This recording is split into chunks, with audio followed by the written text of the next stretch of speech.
नमस्कार दोस्तों, आप सुन रहे हैं सच्ची कहानियाँ रोनित के साथ। आइए अब चलते हैं आज के अनाउंसमेंट की ओर। हमारी पिछली कहानी काश वो सामान नहीं लाते पे पहला कमेंट मयंक शर्मा जी ने किया था। मयंक शर्मा जी को इसके लिए बहुत बहुत धन्यवाद। आइए अब बढ़ते हैं आज की कहानी की ओर। मेरा नाम भरत है और ये कहानी मेरे ही पड़ोसी की है, जो कि काफी बुजुर्ग होके अभी कुछ समय पहले गुजर गए। ये बात तब की है जब वो काफी जवान हुआ करते थे और करीब करीब अपने टीन एज में थे। उन्होंने ही हमारे परिवार को ये कहानी बताई थी। हालांकि वो हमेशा डरे हुए रहते थे, सहमे से रहते थे और अंधेरे में निकलने से बहुत ज्यादा डरते थे। किसी भी आवाज से, अचानक आई हुई आवाज से वो अक्सर डर जाया करते थे।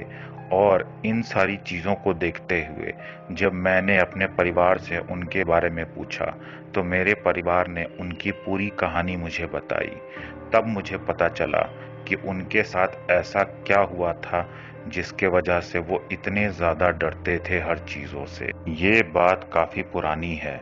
जब वो अपने टीन एज में थे तो वो गरीबी के वजह से और कोई काम ना होने के वजह से बहुत परेशान थे, क्योंकि उनके पिता की मृत्यु उनके बहुत कम उम्र में हो गई थी और अब बहुत कम उम्र में ही उन्हें अपने घर को संभालने की जिम्मेदारी भी संभालनी थी, क्योंकि घर में कोई और कमाने वाला नहीं था।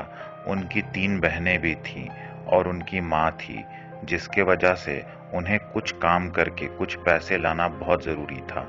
उनके पास कोई खेत और ज़मीन भी ना थी जिससे कि वो लोग खेती बाड़ी करके अपनी ज़िंदगी चला सकते थे। और जबकि ये बात है तब बहुत ज़्यादा कंपनियां या जॉब्स भी नहीं हुआ करती थी। और वैसे भी ये बात गांव की है और गांव में कौन सी फैक्ट्रियां होती थीं उस वक्त कि वो वहां जाके काम मांग सकते थे। इसीलिए बहुत जद्दोजहद करने के बाद, दिन दिन भर मेहनत करने के बाद बहुत मुश्किल से एक वक्त की रोटी जुटा पाते थे। दूसरों के खेतों में मजदूरों की तरह काम करने के बाद बहुत सारे टंटे और किस्मत को आजमाने के बाद बहुत मुश्किल से थोड़े बहुत ही खाने पीने के जुगाड़ हो पाते थे। और बाकी पैसों की तो बात रहने ही दीजिए। उन्हें आगे चल के अपनी बहनों की शादी भी करानी थी, इसीलिए उन्हें बहुत सारे पैसों की ज़रूरत थी। उन्होंने कई लोगों के पास जा जाकर नौकरियां मांगी, काम मांगे, लेकिन कोई उन्हें काम देने के लिए तैयार ना था, क्योंकि उस वक्त ज़्यादातर लोग अपना काम खुद ही कर लिया करते थे। लेकिन यूं ही काम ढूंढते ढूंढते एक दिन वो चाय की दुकान पे गए और वहां पे वो काम मांगने लगे। तो चाय के दुकान वाले एक भले इंसान थे। उन्होंने उनसे कहा कि अगर तुम्हें काम चाहिए तो मेरे पास तो कोई काम नहीं है, हाँ लेकिन एक लकड़ी काटने वाला ठेकेदार है जो कि अक्सर मजदूरों को यहाँ से लेकर जाता है, जिसे रोज कोई ना कोई मजदूर लगता ही है। अगर तुम अच्छे से काम करोगे तो शायद वो तुम्हें परमानेंटली भी रख ले, जिससे तुम्हारा अच्छा खासा जीविका चल जाएगा। ये सुनकर वो बहुत खुश हो गए। उन्होंने चाय वाले से पूछा कि भैया कब आते हैं वो, मुझे सारी जानकारी दे दीजिए। मैं उनके लिए दिन भर भी इंतज़ार करने के लिए तैयार हूँ, क्योंकि मेरी माली हालत कुछ ठीक नहीं। चाय वाले ने सही सही बता दिया कि वो रोज़ सुबह सुबह मजदूरों को लेके जाने के लिए आते हैं। वो इन बातों को सुनने के बाद ठेकेदार के आने से करीब करीब 2-3 घंटे पहले से ही वहां खड़े थे। और वैसा ही हुआ। सच में जितने बजे उन्होंने बताया था उतने ही बजे ठेकेदार सच में आया और उसने मजदूरों को आवाज लगाई। कुछ लोग वहीं आसपास थे जो कि शायद पहले से उसके लिए काम करते थे। वो लोग दौड़कर उसके पास पहुंच गए। उन्हीं में मैं भी जाके खड़ा हो गया। लेकिन ठेकेदार ने मुझ पे नजर पड़ते ही मुझसे कहा कि तुमने तो कभी भी मेरे लिए काम नहीं किया, तुम नए हो क्या। मैंने भी रोते गिड़गिड़ाते हुए उन्हें सारी बात बता दी कि मुझे काम की कितनी ज्यादा जरूरत है और शायद उन्हें भी ऐसी ही लोगों की जरूरत थी। उन्होंने कहा कोई बात नहीं, हर कोई कभी ना कभी नया होता है, चलो मेरे साथ, मैं तुम्हें काम दूंगा। और अगर मेरे वजह से किसी की भलाई होती है तो इसमें बुरा क्या है। मुझे उसी वक्त से वो इंसान बहुत पसंद आने लगा था, क्योंकि वो एक तो मेरी मदद कर ही रहा था, साथ ही साथ वो इंसान भला भी लग रहा था। मैं उसके साथ चल पड़ा, बाकी लोगों के साथ साथ। हम लोगों ने फैक्ट्री में जाकर काम समझा। मुझे कुछ लोगों ने अच्छे से बता दिया क्या करना है, कैसे करना है और किस तरीके से करना है। यहाँ तक कि खुद को बचा के लकड़ियों को कैसे काटना और तराशना है। मैंने सब कुछ अच्छे से सीख लिया। 2-3 हफ्ते तक ये काम करते रहने के बाद अब लोग मुझे इस काम का एक्सपर्ट समझने लगे थे। नए लोग तो मुझसे पूछने भी लगे थे। काम काफ़ी अच्छा चलने लगा था। धीरे-धीरे अब मैं वहाँ सेट होने लगा था। लेकिन एक दिन ठेकेदार साहब ने कहा कि हमारे लकड़ियों की गाड़ी आई नहीं है। शायद हमें जाकर कल या परसों तक में खुद से ही लकड़ियाँ लानी पड़ेंगी। मैंने हर चीज़ के लिए सोच रखा था कि ठेकेदार साहब जो बोलेंगे मैं वो दिल लगा के करूँगा। इसीलिए मैंने हाथ खड़ा कर दिया कि हाँ ठेकेदार साहब, मैं आपके साथ चलूँगा। ठेकेदार मुझे इस तरीके से बढ़ चढ़कर इन सारी चीज़ों में भाग लेते हुए देखकर बहुत खुश हो गए। उन्होंने कहा, ठीक है, अगर कल तक हमारी गाड़ी नहीं आती तो 1-2 दिन में हम लोग चलेंगे और जाकर लकड़ियाँ खुद लेकर आएंगे। मैंने हामी भर दी और 2-3 दिन इंतज़ार करने के बाद लकड़ी वाली गाड़ी आ गई और हमें कहीं नहीं जाना पड़ा। फिर ठेकेदार साहब ने बताया कि मैं हमेशा स्टॉक में एक्स्ट्रा लकड़ियां रखता हूं, क्योंकि ऐसी कई बार हालात बनते हैं जैसे लकड़ी वाली गाड़ी आ नहीं पाती, तूफान आ जाए, रास्ते में कोई बाधा आ जाए या कोई प्रॉब्लम हो जाए। तो इसलिए मैं हमेशा कुछ आगे दिनों का स्टॉक जमा करके रखता हूँ। खैर, ठेकेदार साहब खुश थे तो मैं भी खुश था, क्योंकि हमें पता था अगर वो अच्छे से काम करेंगे तभी रोज हमें भी काम मिलेगा। अब मुझे अच्छा पैसा मिल रहा था, जिससे घर में खाने पीने के साथ साथ थोड़ी बचत भी कर पा रहे थे हम लोग। लेकिन मुझे ये अच्छे से पता था कि इतने से भी कुछ नहीं होने वाला। बहनों की शादी में अच्छा खासा खर्च होने वाला है।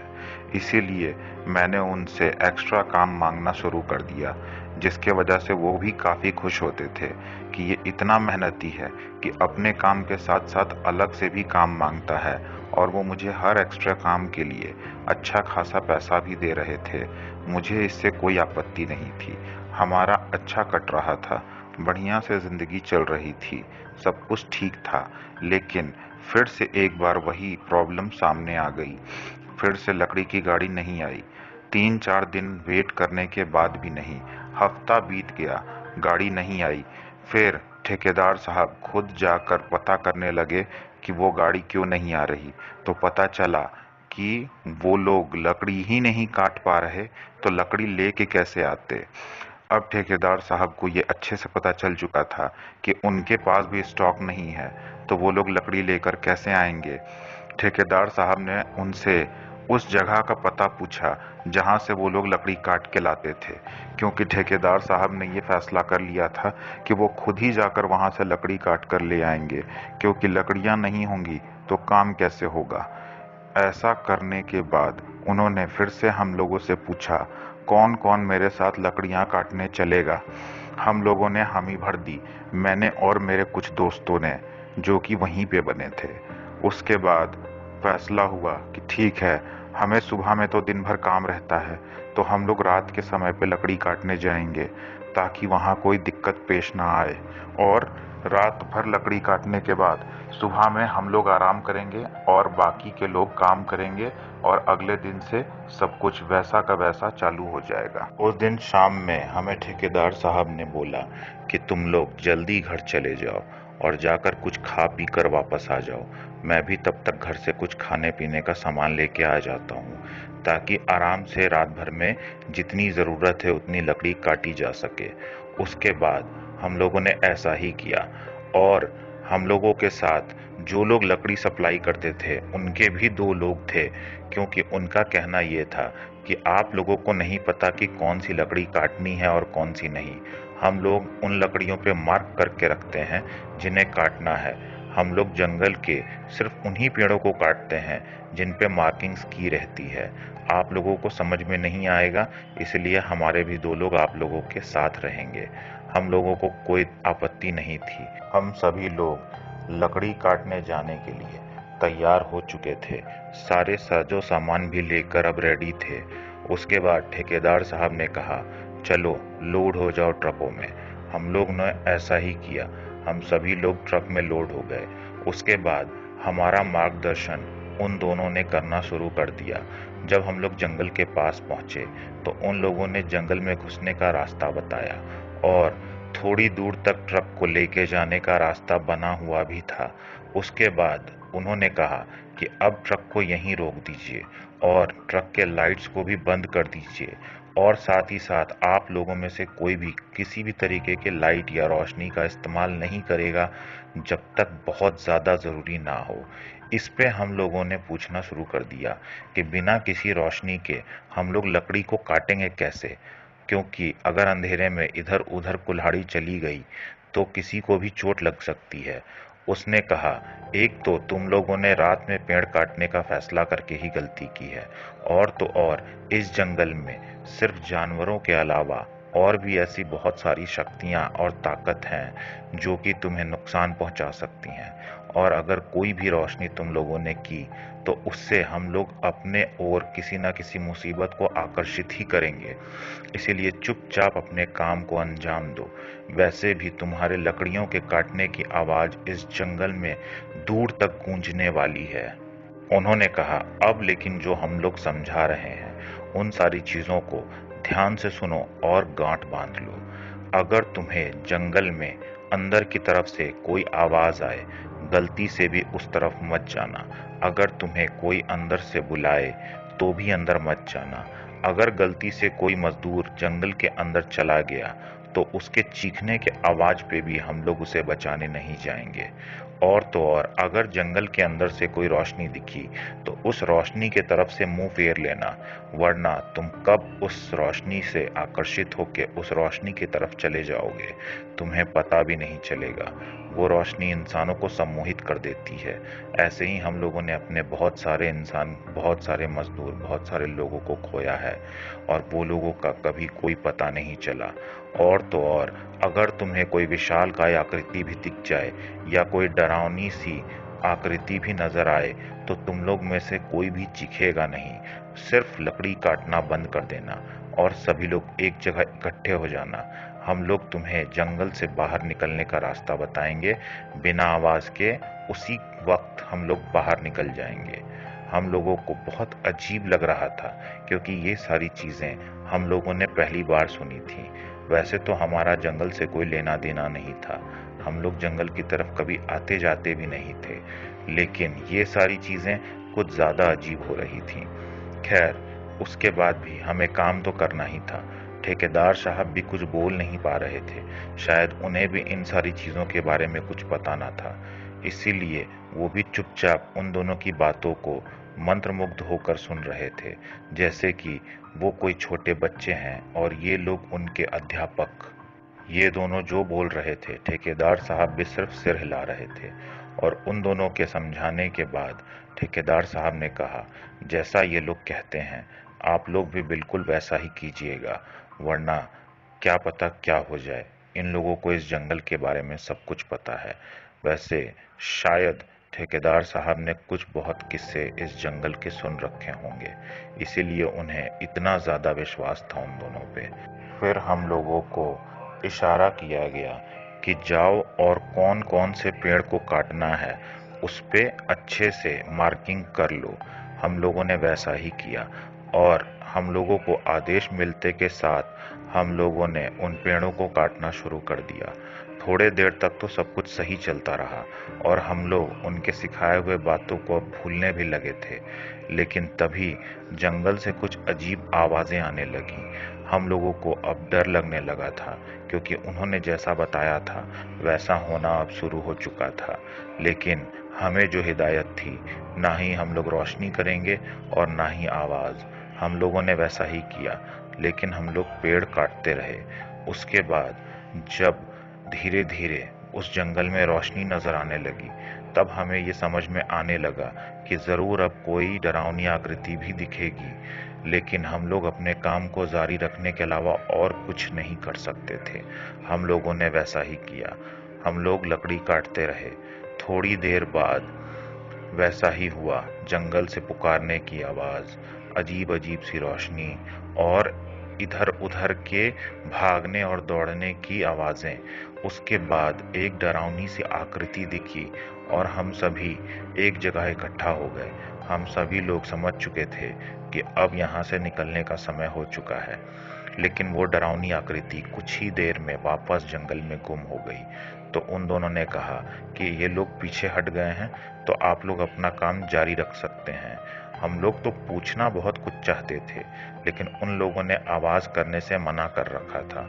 इसीलिए हम लोग बिना कुछ पूछे वापस अपने काम पे लग गए। हालांकि डर तो सभी को लग रहा था, लेकिन क्या कर सकते थे।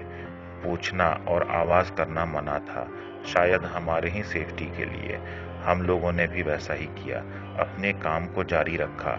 लेकिन हम में से कुछ लोग बहुत ज्यादा डर चुके थे, जिसका खामियाजा हमें अभी भोगना बाकी था। दोबारा से जब वो रोशनी और आकृति दिखने लगी, तो हम में से ही एक आदमी डर के मारे कांपने लगा और उसके हाथ से कुल्हाड़ी भी नीचे गिर गई। हम लोगों के थोड़ा समझाने के बाद वो फिर से काम पे लग गया। उसके बाद दोबारा से जब वो डरावनी आकृति वहां नजर आई, तो वो इंसान डर के मारे चीख पड़ा, क्योंकि सच में वो आकृति बहुत ज्यादा ही डरावनी थी। उसके चीखने के वजह से उन दोनों ने कहा, इस इंसान को यहीं छोड़ के तुम लोग मेरे पीछे आके खड़े हो जाओ। हम लोगों ने वैसा ही किया, लेकिन हम लोग उसे अकेला नहीं छोड़ना चाहते थे। लेकिन उन दोनों ने कहा, इसने आवाज की है, इसने चीखा है, अब इसे कोई नहीं बचा सकता। अगर तुम लोगों ने इसे बचाने की कोशिश की तो तुम्हारी भी जान जाएगी। उसके बाद हम लोग पीछे हटने लगे और उस इंसान की तो जैसे पैरें वहीं जम चुकी थी, वो वहां से हिल भी नहीं पा रहा था। उसके बाद जंगल में नजर आने वाली आकृति ने उस इंसान पे हमला कर दिया। उसे नोचा, खसोटा, उसके टुकड़े टुकड़े कर दिए, उसके साथ बहुत बुरा किया। हम लोग वहीं पे खड़े थे, लेकिन मैं उसे इस तरीके से मरते हुए नहीं देख पा रहा था। इसीलिए मैंने उसे बचाने की कोशिश की। और उसके बाद उस जीव ने मेरी कोई आवाज तो सुनी नहीं थी, हाँ, लेकिन मैंने जो हाथ बढ़ाया था उधर, उस हाथ पे उसने खरोचा था, जिस खरोच का निशान हमेशा मेरे हाथ पे बना रहा। खैर, जैसे तैसे उस दिन डरते और भागते हुए हम लोग वहां से बच निकले, लेकिन किसी और में भी ये हिम्मत नहीं थी कि वो दोबारा वहां जा सके। वहां से हम लोगों को निकाल तो लिया गया था। ठेकेदार साहब के शक्ल पे चिंता साफ झलक रही थी। हम लोगों ने हिम्मत करके उन लोगों से पूछा कि अब क्या होगा, उस इंसान के बचने की कोई उम्मीद? उन दोनों ने कहा, नहीं, वो बिल्कुल भी नहीं बच सकता। वहां जो भी आवाज करता है, खास करके उन आकृतियों के दिखने के बाद, वो कभी जिंदा नहीं मिलता। वो तो मिलता भी नहीं, तो वो भी अब तुम्हें जिंदगी में कभी नजर नहीं आएगा। फिर उन दोनों ने बताया, घबराने की कोई बात नहीं। जहां तक कि तुमने इतने मेहनत से जो लकड़ियां काटी थी, वो सुबह जाकर वहां से ले आना। तुम्हें वो लकड़ियां वहीं की वहीं मिलेंगी। हम लोगों ने लकड़ियों की फिक्र तो छोड़ ही दी थी, लेकिन काम चालू रखने के लिए उन चीजों की भी बहुत जरूरत थी, क्योंकि उन्हीं के लिए तो सब कुछ हो रहा था। उसके बाद सुबह में जाकर ठेकेदार साहब ने बाहर के कुछ लोगों को ले जाकर वहां से लकड़ियां लाने का फैसला किया, और वो वहां से लकड़ियां लेकर के भी आ गए। उसके बाद वहां से लाई हुई लकड़ियों पे कुछ खून के छींटे भी नजर आ रहे थे। उन्हें अच्छे से साफ किया गया। उसके बाद हम लोगों ने उस दिन जैसे तैसे काम चालू किया, क्योंकि काम कोई छोड़ नहीं सकता था। सभी को पैसों की बहुत जरूरत थी। हम लोगों ने कुछ समय तक वहीं पे काम किया, लेकिन जंगल के नाम से सब लोग खौफ खाते थे, और ठेकेदार साहब भी ये अच्छे से जानते थे।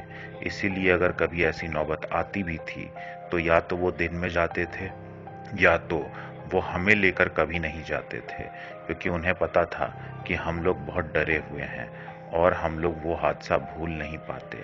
धीरे धीरे यूं ही काम चलता रहा, और बाद में मैंने वहां से काम तो छोड़ दिया, लेकिन डर हमेशा के लिए मेरे दिल में बस गया और उसी डर के वजह से आज भी अंधेरे से और अजीब आवाजों से, रोशनी से और अजीब आकृतियों से मुझे डर लगता है। अंकल ने यही सारी कहानी मेरे परिवार को सुनाई थी, तो ये कहानी सुनने के बाद मुझे अच्छे से समझ में आ गया था कि जो भी नेचर के साथ खिलवाड़ करता है, नेचर भी उसके साथ खिलवाड़ कर सकती है। वैसे भी पेड़ पौधे और बाकी की चीज़ें तो हमारे देश की धरोहर हैं। उन्हें मजबूरी में या ज़रूरत के हिसाब से काटना तो ठीक है, लेकिन अगर आप नेचर के साथ खिलवाड़ करेंगे तो गलत तो होना तय है। खैर, आज की कहानी में बस इतना ही। ऐसी ही कहानियों के लिए हमारे प्लेलिस्ट को ज़रूर विज़िट कीजिएगा। कल फिर मिलेंगे एक और मनोरंजक कहानी के साथ। तब तक के लिए साइनिंग ऑफ।